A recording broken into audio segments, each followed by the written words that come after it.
নমস্কার বন্ধুরা, আশা করি আপনারা সবাই ভালো আছেন। আমরা সবাই ভালো আছি। তো বন্ধুরা চলুন দেখে নেওয়া যাক। আজকে কিন্তু একটা মজার টিফিন নিয়ে এসেছি, বাচ্চা থেকে বড় সবারই কিন্তু ভীষণ ভালো লেগেছিল। তো এখানে 100 গ্রাম সুজির মধ্যে এখানে অর্ধেক গ্রাম অর্ধেকটা সুজি আমি এখানে নিয়েছি। তো বন্ধুরা দেখতে পাচ্ছেন এই যে প্যাকেটে 100 গ্রাম সুজি, তার মধ্যে কিন্তু হাফ নিয়েছি সুজি এখানে। তো সুজি জানেনই জলের মধ্যে ভিজিয়ে রাখলে কিন্তু অনেকটাই ফিকে ওঠে। তো এখানে যে সুজিগুলো আছে এখন আমি এখানে দিয়ে দেবো 2 মুঠ পরিমাণ। এই যে হাতে দেখতে পাচ্ছেন এইরকম 2 মুঠ পরিমাণ কিন্তু এখানে ময়দা আমি মিশিয়েছি, না হলে কিন্তু সুজিটা ভালো হবে না টিফিনটা বানানো। যার জন্য কিন্তু আমি এখানে 2 মুঠ ময়দা মিশিয়েছি। তো অবশ্যই আপনারাও যখন বানিয়ে নেবেন তখন কিন্তু অবশ্যই ময়দাটা মিশিয়ে নেবেন। তো আপনারা চাইলে একটু কম বেশি করে নেবেন। তো বন্ধুরা অবশ্যই এটাকে কিন্তু একটু পাতলা করে গুলে নিতে হবে আর 10 মিনিটের জন্য এটাকে রেখে দিতে হবে, কারণ এটা যেহেতু সুজি কিন্তু রেখে দিলে পরে কিন্তু অনেকটাই ফিকে উঠবে, তখন কিন্তু জলটা শুকিয়ে যাবে। তো এটাকে একটু পাতলা অবস্থাতেই রাখতে হবে। তো বন্ধুরা দেখুন এখানে এখন আমি এখানে স্বাদ মতো দিয়ে দিব লবণ আর চিনি। তো দেখতে পাচ্ছেন বন্ধুরা এখানে কিন্তু কিছুক্ষণ হয়ে যাওয়ার পর অনেকটাই ঘন হয়ে এসেছে। তো এখানে কিন্তু আরও কিছুটা জল কিন্তু আমি এখানে মেশাবো।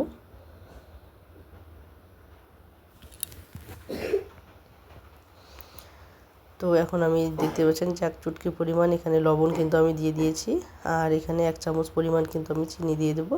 তো আমি যে এখানে লবণ আর চিনিটা মিশিয়েছি এর মাপটা কিন্তু একদম পারফেক্ট হয়েছে। তো আপনারা যদি বেশি করে বানাতে চান তাহলে চিনি আর লবণটা সেই আন্দাজ মতোই দিয়ে দেবেন।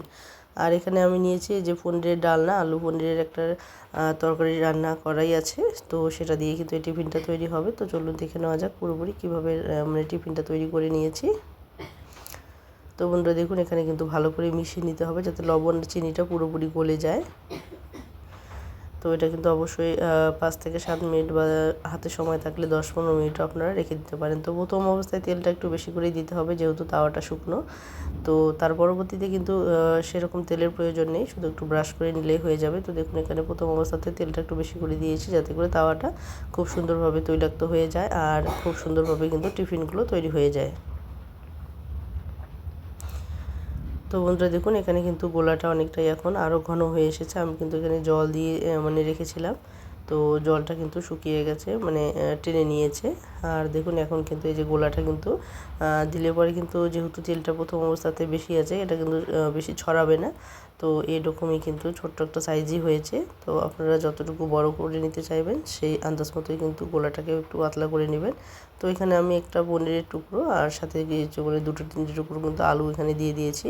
তো এখন আমি এটাকে একটা রোল করব, একটা ডিজাইনে একটা ভাঁজ করে নেব। তো আপনারা যে কোনো শেপ কিন্তু তৈরি করে নিতে পারেন, যে কোনো শেপে দিতে পারেন। এটা কিন্তু খেতে দুর্দান্তই হয়েছিল। তো অবশ্যই বলবো বন্ধুরা শেপের কোনো এরকম নেই যে এরকমই শেপ দিতে হবে। তো আপনারা চাইলে কিন্তু রোল করেও নিতে পারেন।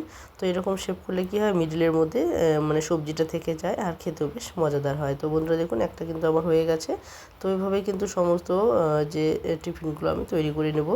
তো আপনারা চাইলে কিন্তু পনিরের বদলে কিন্তু অন্য যদি কোনো রেসিপি থাকে তাহলে সেটাও কিন্তু আপনারা দিয়ে করে নিতে পারবেন। তবে আমার কাছে মনে হয়েছে পনিরের ডালনাটা দিলেই বেশি মজার হয়, বাচ্চা থেকে বড় সবারই খেতে ভালো লাগবে। তো বন্ধুরা দেখুন এই রুটিটা কিন্তু একটুখানি বড় হয়ে গিয়েছিল, যার জন্য কিন্তু ভাঁজটা দিতে সুবিধা হয়েছে। তো আপনারাও যদি একটুখানি বড় করে নেন তাহলে দেখবেন আপনারাও কিন্তু খুব সুন্দরভাবে একটা শেপ তৈরি করে নিতে পারবেন। তো এভাবে কিন্তু সমস্ত শেপগুলো আমি দিয়ে নিয়েছি। তো বন্ধুরা দেখুন এখানে কিন্তু তেলটা অনেকটাই এখন শুকিয়ে এসেছে, যেহেতু প্রথম অবস্থাতে তেলটা বেশি ছিল সেই তেলটা কিন্তু টেনে নিয়েছে। এখন আমি এখানে হালকা একটু তেল দিয়ে আমি এটাকে একটুখানি নেড়ে চেড়ে ভেজে নেব। তো এটা কিন্তু ভাজতেও বেশি সময় লাগে না, তো দেখতেই পাবেন আপনারা যখন করবেন খুব সহজেই কিন্তু এটা হয়ে যাবে। তো একটু হালকা তেল দিয়ে কিন্তু এটাকে আমি 2 মিনিটের মতো একটুখানি নেড়ে চেড়ে ভেজে নেব। তো যখন দেখবেন যে পুরোপুরি ভাজা হয়ে গেছে, শেখা হয়ে গেছে, ভেতরটা পর্যন্ত হয়ে গেছে, তখন আপনারা নামিয়ে নেবেন। তো বন্ধুরা দেখুন এখানে কিন্তু বেশ কয়েকটা আমার হয়েছে। তো দেখুন এখানে কিন্তু পনির আর আলুটা কিন্তু দুটো একটার মধ্যে কিন্তু একটুখানি বেরিয়েও এসেছে, তাতে কোনো অসুবিধা নেই। আপনারা সেটা ভিতরে ভরিয়ে দেবেন। তো বন্ধুরা দেখুন কীরকম হয়েছে আমার এই রেসিপিটি, অবশ্যই আপনারা কমেন্টে জানাতে ভুলবেন না। তো যারা নতুন দেখছেন, যারা এখনও বন্ধু হননি, তারা অবশ্যই বন্ধু হয়ে পাশে থাকবেন। পুরনো বন্ধুরা যারা শুরু থেকে শেষ অবধি সঙ্গে আছেন সবাইকে অসংখ্য অসংখ্য ধন্যবাদ এবং সবার প্রতি রইল অনেক অনেক ভালোবাসা। তো বন্ধুরা আজকে এখানে শেষ করে দিচ্ছি, আবারও চলে আসবো নতুন কোনো রেসিপি নিয়ে। ততক্ষণে সবাই ভালো থাকবেন, সুস্থ থাকবেন।